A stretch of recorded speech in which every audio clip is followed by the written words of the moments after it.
बरसात का मौसम बेहद नजदीक आ रहा था और आसमान में काले घने बादल पानी की तलाश में यहाँ वहाँ भटक रहे थे। वे ऐसी जगह ढूंढ रहे थे जहाँ से भारी मात्रा में बरसात कर सके।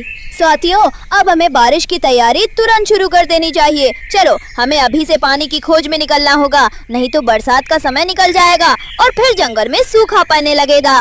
हाँ भाई, तुम ठीक कह रहे हो।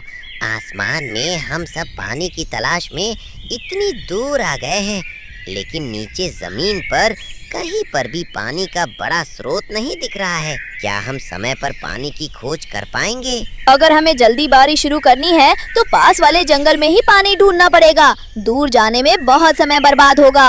अरे भाई, पास वाले जंगल में तो पहले से ही पानी की बहुत कमी है, फिर भी तुम वहाँ पानी ढूंढने की बात कर रहे हो। पिछले साल हमें दूर से पानी लाने में बहुत परेशानी हुई थी। तुम सब एक काम करो, इस साल मैं पास वाले जंगल में ही पानी ढूंढने की कोशिश करता हूँ।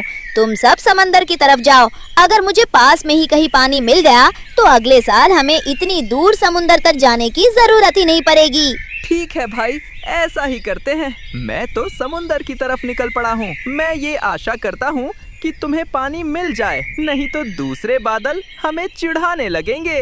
दिन भर वो बादल पानी की खोज में पूरे जंगल के ऊपर चक्कर काटता रहा, लेकिन उसे कहीं भी पानी नहीं मिला। सूरज ढलने लगा और रात के अंधेरे ने पूरे जंगल को घेर लिया, जिससे थककर बादल एक बड़े पेड़ पर आराम करने बैठ गया।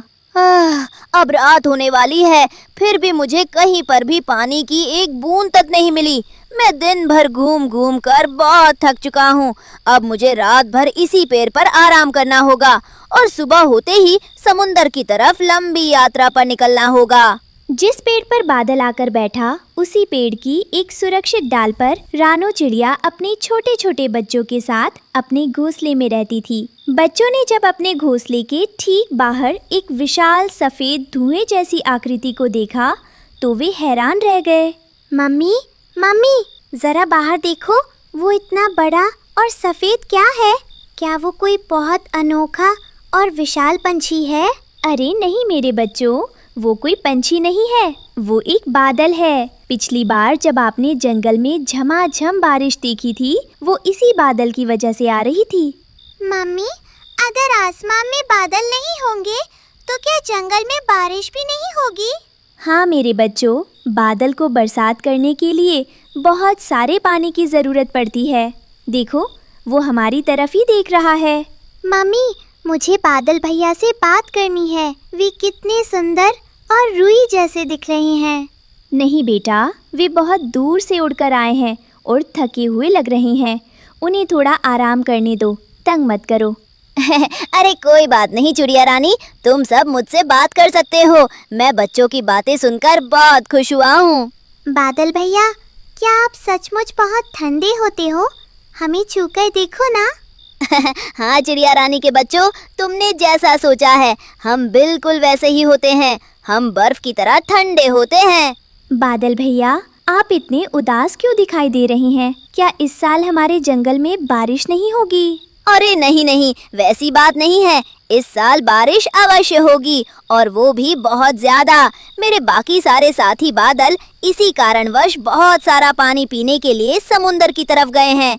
मैं तो पास के इलाके में पानी ढूंढ रहा था, पर मुझे कहीं पानी नहीं मिला। क्या आप पश्चिम में पहाड़ी इलाकों की तरफ गए थे? हमारे जंगल के सारे पशु पक्षी उसी इलाके की नदी से पानी पीते हैं, क्योंकि बाकी जगह सूखा पड़ चुका है। पश्चिम के पहाड़ी इलाके? नहीं, मैं उस तरफ नहीं जा पाया क्योंकि मैं बहुत थक चुका था। हाँ, अगर मैं और दूर जाता तो मुझे सुबह समुंदर की तरफ जाने में बहुत कष्ट झेलना पड़ता। आप सुबह होने से पहले वहाँ चले जाइए, वहाँ आपको बहुत सारा पानी मिल जाएगा। तुम्हारा बहुत बहुत शुक्रिया चिड़िया रानी। मैं सारे पंछियों के उठने से पहले ही यहाँ से नदी की तरफ चला जाऊंगा। लेकिन जाते जाते मैं तुम्हें एक जरूरी बात बताना चाहता हूँ, क्योंकि तुमने मेरी बहुत मदद की है। कैसी बात बादल भैया? पिछले साल बहुत कम बारिश हुई थी, इसलिए हम सभी बादलों ने ये निर्णय लिया है कि इस साल हम सब मिलकर बहुत ज्यादा तेज और मूसलाधार बारिश करेंगे ताकि अगले साल तक पानी की कोई समस्या न हो। इसलिए मैं तुमसे एक विनती करता हूँ कि आप सभी पंछी अपने अपने घोंसले किसी ऊंचे पेड़ की सबसे ऊंची डाली पर बना लें, वरना नीचे के घोंसले डूब जाएंगे। हमें ये बात बताने के लिए बहुत बहुत शुक्रिया बादल दोस्त। मैं सुबह होते ही जंगल के सारे पशु पक्षियों को सतर्क कर दूंगी। सुबह होते ही वो बादल उड़कर पश्चिम की नदी से पेट भरकर पानी पीता है और समुद्र से लौट रहे अपने साथी बादलों से जाकर आसमान में मिल जाता है। सभी बादल मूसलाधार बारिश की तैयारी में जुटने लगते हैं। अरे भाई, तुम्हें इस पास वाले जंगल में पानी मिला भी या नहीं? अगर ऐसा ना हुआ तो हमारा तेज बारिश करने का फैसला गलत साबित हो जाएगा। मुझे चिड़िया रानी ने पश्चिम की नदी का रास्ता बताया था, मैं वहाँ से भरपूर पानी पी कर आया हूँ। ये तो बहुत बढ़िया हुआ। चलो साथियों, अब बिना देर किए हम सब एक साथ इकट्ठा होते हैं और इस जंगल पर अपने पानी की पूरी ताकत बरसा देते हैं। उधर जमीन पर सुबह होते ही रानो चिड़िया बिना एक पल गवाए सीधे जंगल के राजा तोते के दरबार में पहुंची ताकि समय रहते सभी पक्षियों की जान बचाई जा सके। अरे रानो चिड़िया, कैसी हो तुम? बताओ, आज सुबह सुबह दरबार में कैसे आना हुआ? सब कुशल मंगल तो हैं? राजा जी, कल रात स्वयं एक बादल मेरे पेड़ पर आराम करने आया था। उसमें मुझे साफ साफ चेतावनी दी है कि इस बार बादल जंगल का सूखा मिटाने के लिए अभूतपूर्व बारिश करने वाले हैं। ये सब तुम्हें किसने बताया रानो? तुम इतने दावे के साथ कैसे कह सकती हो? अभी तो धूप खिली हुई है। राजा जी, कल रात स्वयं एक बादल मेरे पेड़ पर आराम करने आया था। उसने मुझे साफ साफ चेतावनी दी है कि इस बार बादल जंगल का सूखा मिटाने के लिए अभूतपूर्व बारिश करने वाले हैं। रानो, तुम एक समझदार पक्षी हो और मुझे तुम पर पूरा भरोसा है। बताओ, अब आगे हमें अपने जंगल को बचाने के लिए क्या करना चाहिए? राजा जी, चाहती तो मैं खुद एक एक करके सभी पंछियों के घर जा सकती थी, लेकिन उसमें बहुत वक्त लगेगा। आप तुरंत अपने सिपाहियों को आदेश दीजिए कि वे पूरे जंगल में घोषणा कर दें कि सभी पंछी अपने घोंसले किसी ऊंचे पेड़ पर ले जाएं। सिपाहियों, तुरंत सूचना पक्षी को बुलाया जाए। ये बहुत ही आपातकालीन स्थिति है। जो आज्ञा महाराज, हम अभी सूचना पक्षी को लेकर आते हैं। राजा के आदेश पर सूचना पक्षी तुरंत पूरे जंगल में उड़ उड़कर जोर जोर से चिल्लाने लगा ताकि कोई भी पक्षी निचले पेड़ों पर ना रहे। जंगल के अधिकांश पक्षी डरकर अपने घोंसले ऊंचे स्थानों पर शिफ्ट करने लगे। सुनो सुनो सुनो, राजा जी की तरफ से विशेष खबर मिली है कि आने वाले 2-3 दिनों में जंगल में बहुत तेज बारिश होने वाली है। इसलिए राजा जी ने सारे पंछियों को ये सूचना दी है कि जितनी जल्द हो सके अपने अपने घोंसले किसी ऊंचे पेड़ पर बना लें ताकि बाढ़ के पानी से सुरक्षा हो सके। जंगल के सारे पंछियों ने राजा की सूचना को मानकर अपने अंडे और बच्चे समेटकर ऊंचे पेड़ों की तरफ जाना शुरू कर दिया। लेकिन उसी जंगल के एक निचले और पुराने पेड़ पर रहने वाला कालू कौवा इस घोषणा को सुनकर जोर जोर से हंसने लगा। अरे, ये राजा बीना बिल्कुल पागल है, पागल। इसे कोई भी आकर कुछ भी बकवास बता देता है और ये मान लेता है। मैं अपना इतना सुंदर घोंसला छोड़कर कहीं पर भी नहीं जाऊंगा, चाहे कितनी भी तेज बारिश क्यों ना हो। रानो चिड़िया जब अपने बच्चों को लेकर ऊंचे पेड़ की तरफ जा रही थी तो रास्ते में उसने कालू कौवा को अपने घोंसले में मजे से आराम करते देखा। वो उड़कर कालू कौवा के पास पहुंची। कालू कौवा, प्रणाम। क्या आपको सूचना पक्षी की मुनादी सुनाई नहीं दी? आप अभी तक यही बैठे हैं? अरे, काहे का सूचना पक्षी और काहे की सोचना, सब बकवास है। हमारे राजा को तो कोई काम ही नहीं है, खाली बैठकर इधर उधर की बातें करता रहता है। उसे ये बात किसने बताई कि 2-3 दिन में बहुत ज्यादा बारिश आने वाली है? क्या वो कोई जादूगर है या उसे कोई आत्मज्ञान हुआ है? अरे कालू कौवा, ऐसा नहीं है। बारिश के बारे में राजा जी को किसी और ने नहीं बल्कि मैंने ही बताया था। कल रात बादल ने खुद मुझसे ये विनती की थी। छी, मैं नहीं मानता ये सब अंधविश्वास। मैं अपना घोंसला छोड़कर कहीं नहीं जाने वाला। मुझे भी देखना है कि कितनी तेज बारिश होगी। इस जंगल की सबसे बुजुर्ग कौवा मैं ही हूँ। मैंने तुम सबसे ज्यादा बड़े बड़े बारिश के मौसम देखे हैं, मुझे मत सिखाओ।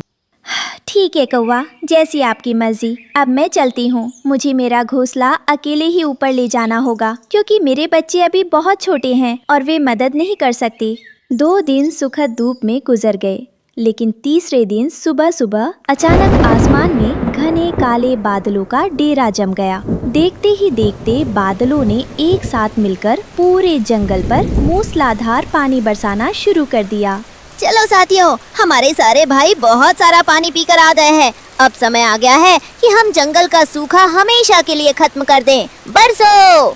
2-3 दिन जंगल में लगातार बिना रुके तेज बारिश चलती रही, जिससे जंगल की नदियां उफान पर आ गईं और पूरे इलाके में बाढ़ का पानी भरने लगा। निचले पेड़ पूरी तरह पानी में डूबने लगे। हाय दैया, ये क्या हो गया? पानी तो मेरे घोंसले के अंदर तक घुस आया। मेरी सारी लकड़ियां बह रही हैं। बचाओ, कोई मुझे बचाओ, मेरा घोंसला डूब रहा है। कालू कौवा का घोंसला पानी के तेज बहाव में टूटकर बह गया। वो किसी तरह अपनी जान बचाकर गीले पंखों के साथ उड़ता हुआ ऊंचे पेड़ पर रानो चिड़िया के घोंसले के पास पहुंचा और जोर जोर से दरवाजा खटखटाने लगा। रानो, अरे ओ रानो, जल्दी से दरवाजा खोलो रानो। बाहर बहुत ठंड है और मेरा घोंसला बाढ़ में बह गया। मुझे अंदर ले लो, वरना मैं मर जाऊंगा।